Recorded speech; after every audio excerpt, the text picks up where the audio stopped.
invito a buscar en sus Biblias el pasaje de Mateo 11, del 2 al 11. Dice así la palabra del Señor. Juan estaba en la cárcel y al enterarse de lo que Cristo estaba haciendo, envió a sus discípulos a que le preguntaran: ¿eres tú el que ha de venir o debemos esperar a otro? Le respondió Jesús: vayan y cuéntenle a Juan lo que están viendo y oyendo. Los ciegos ven, los cojos andan, los que tienen lepra son sanados, los sordos oyen, los muertos resucitan y a los pobres se les anuncia las buenas nuevas. Dichoso el que no tropieza por causa mía. Versículo 7. Mientras se iban los discípulos de Juan, Jesús comenzó a hablarle a la multitud acerca de Juan. ¿Qué salieron a ver al desierto? ¿Una caña sacudida por el viento? Sino, ¿qué salieron a ver? ¿A un hombre vestido con ropa fina? Claro que no, pues los que usan ropa de lujo están en los palacios de los reyes. Entonces, ¿qué salieron a ver? ¿A un profeta? Sí, les digo, y más que profeta. Este es de quien está escrito: yo estoy por enviar a mi mensajero delante de ti, el cual prepara tu camino. Les aseguro que entre los mortales no se ha levantado nadie más grande que Juan el Bautista. Sin embargo, el más pequeño en el reino de los cielos es más grande que él. Esta reflexión que voy a compartir con ustedes no es propia, es una reflexión de la Iglesia del Nazareno del Distrito Este de Puerto Rico. Ha sido escrita por nuestra hermana Tamara Zambrano, como lo ven allí en la leyenda, y es una reflexión que ha tocado profundamente mi corazón. Y estamos ahora frente a un relato muy importante, un relato que está en el libro de Mateo. Los personajes de esta historia, ¿quiénes son? Lo acabamos de leer. ¿Quiénes son nuestros personajes? Juan el Bautista y ¿qué más? Y Jesús, ¿verdad? En lugar de ser Juan el Bautista el personaje central, el personaje protagónico, nos damos cuenta que ya no es él ese personaje protagónico. Jesús es la figura principal. Y el evangelista de Mateo nos viene presentando a un Jesús que está ahí sumergido en su ministerio, que ya había predicado el Sermón del Monte, que ya había enseñado sobre el reino de Dios. Todo eso ustedes lo encuentran en los pasajes de Mateo 5, 6 y 7. Y que también ya había realizado muchos milagros de sanidad y de liberación. Todo eso lo pueden leer en Mateo 8, de capítulo 8 al capítulo 10, porque de eso se trata el Adviento. El Adviento se trata de ir reconstruyendo toda la historia del ministerio de Jesús desde el anuncio profético de que Él vendría hasta el día que Él vino a estar en medio de nosotros, el ministerio que ha ejercido y la promesa de que un día Él volverá. Bueno, mientras que Jesús comenzaba a ser más protagónico en la historia, Juan ya había sido encarcelado por Herodes. En ese tiempo que Jesús ya comenzaba su ministerio en Galilea, las escrituras nos dicen en Mateo 4 que ya él estaba encarcelado y también estaba fuera de toda la luz pública. Pero todas las historias de lo que Jesús estaba haciendo le llegaban hasta la prisión, a donde estaba Juan. Y Juan se preocupó. A Juan le entró una angustia, ¿verdad? Y entonces Juan envió a sus discípulos para que le hicieran una pregunta trascendental a Jesús.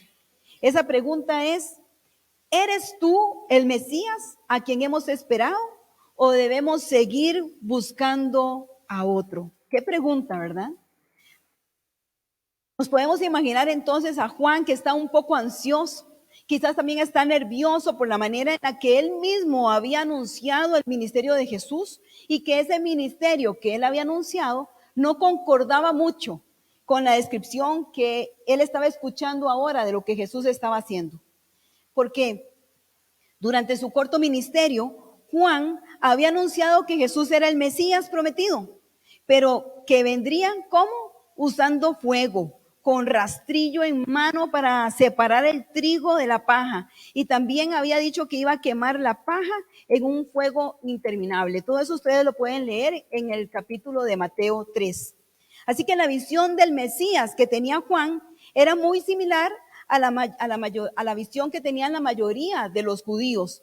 El enviado de Dios que vendría ¿qué? A juzgar con mano fuerte y a liberarlos del yugo romano. Pero eso no es lo que Juan ahora está escuchando de Jesús cuando estaba en la cárcel.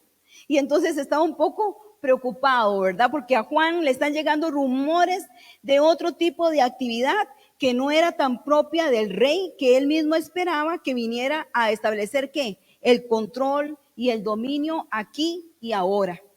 Su pregunta entonces es muy válida y su preocupación también la era. A Juan no le faltaba fe en el Mesías que había anunciado, sino que le faltaba el entendimiento de cuál era la verdadera identidad de Jesús. Y posiblemente muchos de nosotros también hemos sido cristianos por muchos años, mis hermanos. Y hemos ido a la iglesia regularmente y hemos escuchado cientos de sermones y estudios bíblicos. Sin embargo, también es justo preguntarnos si en realidad entendemos y reconocemos cuál es la verdadera identidad de Jesús, el Mesías. Ese que dice, Emmanuel, Dios con nosotros. O si nos está pasando la misma preocupación que llenó el corazón de Juan. Por eso, hoy es un buen día para reflexionar seriamente en cómo cada uno y cada una contestamos esta pregunta. ¿Quién y cómo es Jesús? Una pregunta de reflexión.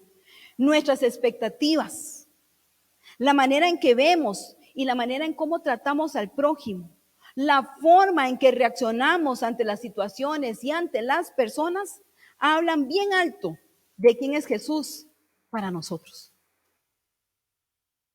Un predicador que escuché, me gusta mucho escuchar, es un predicador español que le habla sobre todo a los jóvenes, se llama Itiel Arroyo, en una prédica que se llama Cómo conquistar el corazón de Dios, se lo menciono todo por si usted quiere llegar a buscarlo en YouTube.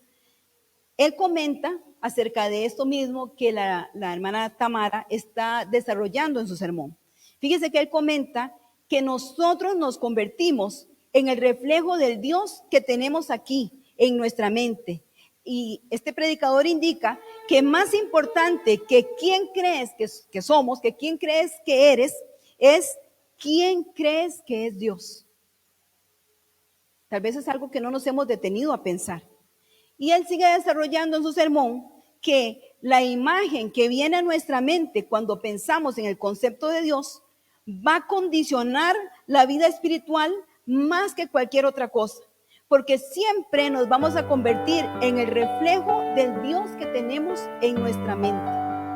Y él continúa desarrollando en el sermón que algunos reflejan a un Dios que es muy superficial, que otros reflejan a un Dios que es muy legalista, que otros reflejan a un Dios que es muy aburrido y otros reflejan a un Dios que han acomodado a sus propias necesidades y beneficios. Entonces toda esta descripción lo que está realmente reflejando es que no hemos recibido una luz correcta de quién es Dios. Por eso si nosotros escuchamos cómo describen a Dios los diferentes sectores del cristianismo, vamos a terminar con dioses distintos y hasta con dioses contradictorios. Esto que les acabo de mencionar es muy importante que tengamos la claridad de entenderlo, ¿verdad? De detenernos y reflexionar en esto. ¿Cuál es el Dios que nosotros reflejamos? Porque la imagen que los que están alrededor suyo se crean de Dios es el Dios que usted refleja. ¿Sí me explico? ¿Sí, hermanos? ¿Ahí están? Sí, muy bien. ¿Cuál es el Dios que usted y yo estamos reflejando en nuestro contexto? Y aunque nosotros estamos aquí en un mismo edificio y en una misma iglesia, podemos estar reflejando una imagen de Dios diferente cada uno, porque lo acomodamos a lo que creemos nosotros que es lo correcto o de quién es Dios para la interpretación particular de cada uno de nosotros. Por eso a veces no nos ponemos de acuerdo en las cosas que hacemos o que no hacemos. Y para uno lo que uno hizo le parece mal y para el otro le parece bien. Y entonces uno dice, pero ¿cómo? Si estamos aquí en el mismo equipo, ¿verdad? ¿Y cómo podemos tener percepciones tan diferentes de Dios? Bueno, porque proyectamos al Dios que estamos creando en nuestra propia mente. Yo les recomiendo mucho escuchar ese sermón que les mencioné. A mí en lo personal me edificó tanto como esta predicación que les estoy compartiendo. Por eso es que es necesario que hagamos el ejercicio entonces de ver a Jesús a través de los ojos del mismo Jesús y no a través del que tenemos nosotros aquí ya predispuesto, sino que tenemos que saber cómo Él mismo se describe y según nos está presentando Él mismo en este pasaje que acabamos de leer del libro de Mateo. Así que Jesús no contesta la pregunta que le hacen los discípulos de Juan. Él no lo contesta utilizando títulos o declaraciones de palabras, sino que usa acciones que lo describen como es Él. Él no le dice, mira, dile que así como está escrito en la profecía tal, o explícale que como había dicho fulanito de tal sobre el Mesías. No, Él dice, mira, cuéntales lo que están viendo acerca de mí. Él no es el Mesías de violencia, ni el Mesías de castigo que esperaban los judíos. Jesús es el Mesías que establece su reino con maneras de bondad y de salvación. Qué tremendo esto. Mire, hay que detenerse aquí para digerir cómo y quién es Dios para usted y para mí. Sigue siendo un Dios que presentamos, un Mesías que presentamos de violencia y de castigo como esperaban los judíos. ¿O estamos proyectando a un Jesús que se ha presentado con bondad y con salvación? Jesús les dice, mire, vaya, regresen a Juan y cuéntenle lo que han oído y lo que han visto. Los ciegos ven, los cojos caminan bien, los que tienen lepra son curados, los sordos oyen, los muertos resucitan y a los pobres se les predica las buenas noticias. Jesús es Emmanuel, es Dios con nosotros, pero un Dios con nosotros que busca obrar a favor de los desventajados, de los rechazados, de los necesitados, de los pobres, los que la sociedad y los sistemas religiosos desprecian y marginan. Me gustaría que comenzáramos a ver al Jesús que está descrito en los evangelios, porque fíjese que los encontronazos más grandes que tuvo Jesús fue con sus propios líderes espirituales de la época. Fue con aquellos que estaban entendidos en los tiempos, que podían haber dicho, ay, Isaías ya había profetizado esto, pero no lo vieron venir. Estuvo entre ellos la luz y la palabra dice que prefirieron mantenerse en oscuridad. Y cuidado, la iglesia de Cristo hoy no está percibida de quién y cómo actúa Jesús en la historia. Seguimos teniendo gente a la periferia, como lo tenían los judíos, gente para las cuales el mensaje de esperanza ellos no eran dignos, pero Jesús vino a decirles sí. Este Cristo, este Mesías, Emmanuel, ese Dios con nosotros, se acerca a los que tienen enfermedades contagiosas, a los que tienen limitaciones físicas que no pueden producir ni trabajar como las otras personas sanas, y los toca, y los recibe, y los acerca, y los restaura, y les devuelve la dignidad, y les da salud integral. Él se acerca a las trabajadoras sexuales. Él se acercó a los esclavos, a sus adicciones, los que están muertos en vida por las experiencias que han vivido. Se acerca a los pobres, a los que carecen de lo necesario, a las mujeres que son violentadas por sus parejas, a los que no tienen hogar. Todos estos grupos de personas son a los que Jesús vino hoy a abrazar, a recibir y a levantar. Y adivine por medio de quién lo hace. A través suyo y a través mío también. La identidad de Jesús, el Mesías, está ligada entonces con la humanidad más necesitada. no con la privilegiada. Y esa es la verdad bíblica que nos está enseñando Jesús en el libro de Mateo. Ahora, esto no significa que los ricos y los que tienen recursos no pueden recibir a Jesús. No, no significa eso. Significa que pueden identificarse con ese Jesús en la medida que lo imiten y hagan lo que Él hizo para ayudar a los que están en desventaja. Así que una iglesia que se dedica a acumular riquezas, a predicar un evangelio de prosperidad material, desafortunadamente no está alineada con el Jesús del evangelio. Porque nosotros debemos tener clara la identidad de Jesús para poder representarlo bien en esta tierra y para que podamos ser sus colaboradores en la extensión de su reino en medio de nosotros. Y usted se preguntará, si estamos en el tiempo de Adviento y hoy vamos a encender la vela del gozo, ¿qué tiene que ver este mensaje con el gozo? Bueno, nuestra hermana Tamara dice que eso es muy sencillo, porque ella dice que conocer y entender de la verdadera identidad del Cristo, el Dios que se encarnó, que tomó forma de siervo y no de Señor, así para darnos o sea, como si Él fuera alguien a quien vino bajo la filosofía de este mundo a que lo sirvieran, sino vino con la figura del Señor del Evangelio, que más bien vino a servir, ¿verdad? Dice la palabra, y no a ser servido, el que nos dio ejemplo de entrega.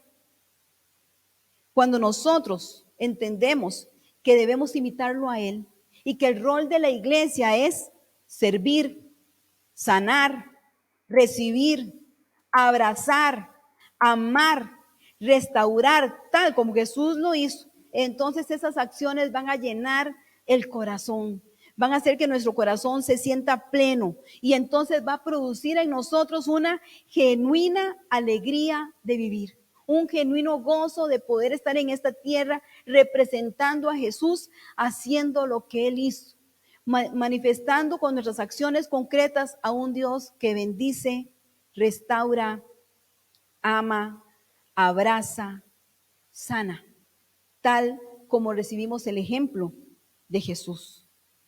Cuando más nos parecemos a Cristo es cuando compartimos su identidad y compartir su identidad resulta entonces en una vida de gozo, mis amados hermanos. La pregunta de reflexión vuelve a ser la misma. ¿Cómo y quién es Jesús para usted? ¿Cuál es el Jesús que usted está proyectando donde usted está? Y donde yo estoy, porque no me excluyo de esta enseñanza. ¿Es mi Dios y mi Jesús alguien que castiga, que desecha y que separa? ¿O es alguien que acerca con lazos de amor, como lo describe su palabra?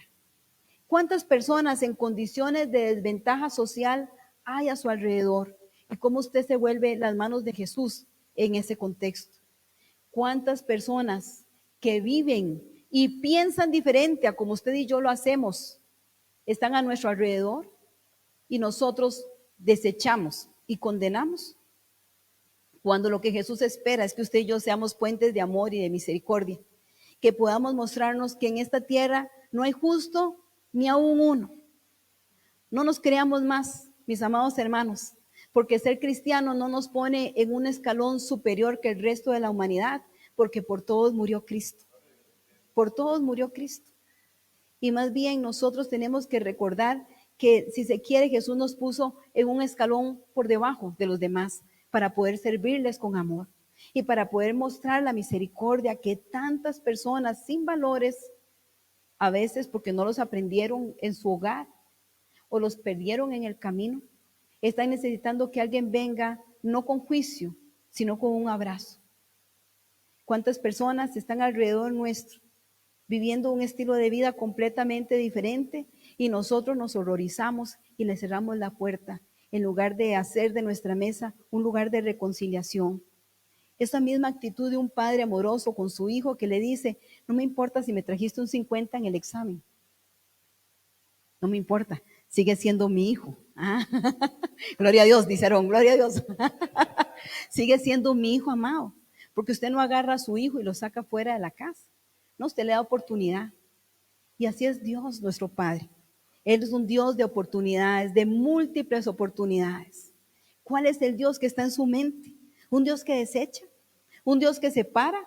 ¿O un Dios que acerca y que dice, no importa cómo estás, yo sigo siendo tu Padre y mis brazos siguen estando abiertos para recibirte en el momento adecuado?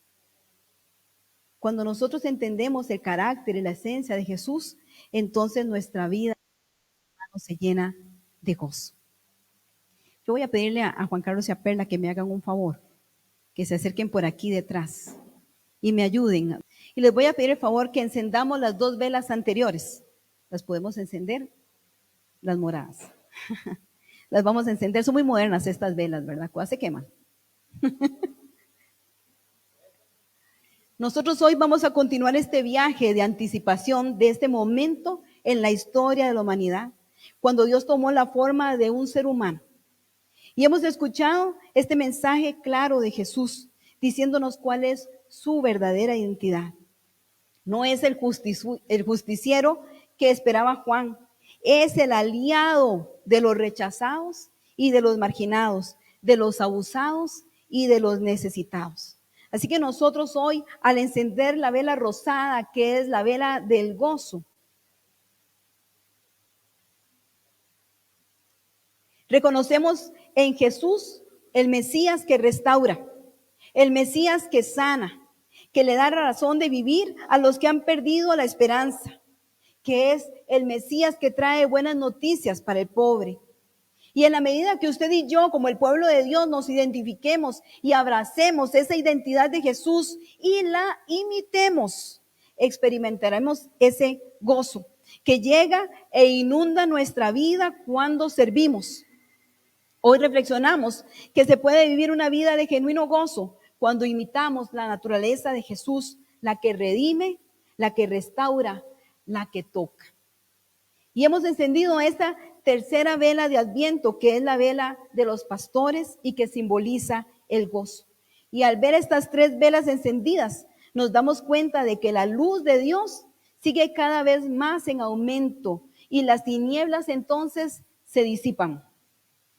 Continuemos nuestro viaje de Adviento poniendo en práctica las maneras en las que podemos dar evidencia de que entendemos cuál es la verdadera identidad de Jesús, acercándonos al que no puede ver ni escuchar y al que no puede caminar bien, al que está viviendo bajo valores y principios diferentes a los suyos. Acerquémonos al que tiene enfermedad, a los que consideramos inestables de la sociedad porque están presos de alguna adicción. Acerquémonos al pobre, no seamos indiferentes, procuremos que nuestras palabras y acciones resulten en que los cojos puedan caminar bien, en que los ciegos también puedan ver, a que los enfermos reciban sanidad, a que los sordos escuchen, a los que se sienten muertos encuentren razones para vivir y que los pobres reciban buenas noticias, porque esa es la imagen mental y la proyección del Dios que usted y yo somos llamados a dar